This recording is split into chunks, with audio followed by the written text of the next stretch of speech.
Сәлем достар, біздің каналға қош келдіңіздер. Сіздермен бүгін мен Инабат және менің анам. Сәлем достар. Достар, біздің бір тіркелушіміз брекет жайында айтып берші деп айтқан екен. Соған біз видео түсіріп жауап беріп отырмыз. Инабаттың брекет не үшін салды, сол жайында айтатын боламыз. Инабат брекетті 3 жыл болды салғанына. Оның тістері қисық болған, екі тіс сол үстінен шыққан, соны түзулеу үшін брекет салған. Бұл брекетті 120 мыңға салды. Бұл брекетті әлі 1 жыл тағама, 2 жыл тағама, оны біздің дәрігеріміз айтады. Пока біз оны білмейміз. Қазір тістері орнында түзу болды. Оның күтімдері қандай? Мындай щеткалары бар, арнайы. Осындай щеткасы бар.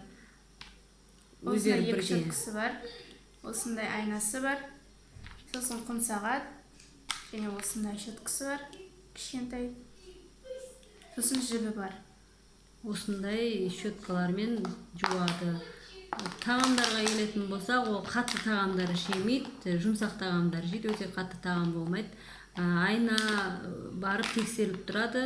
Резиналар түсіп қалады, оның темірі түсіп қалады, оның бәрін қайтадан барып салып тұрады. Салған кезде ауырды ма, Инабат? Тісіңе брекет салған кезде? Кішкене ауырған, қазір үйреніп кеттім. Солай достар, оның бағасын айтып кеттік, 120 мың теңге, ол әр жерде әр қалай. Ең бастысы бізге баланың денсаулығы, сондықтан денсаулықтарыңызды күтіңіздер.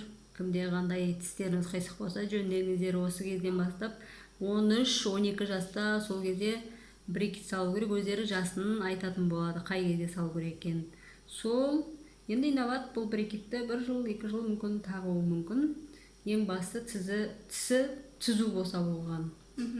Достар, келесі видеода кездескенше сау болыңыздар.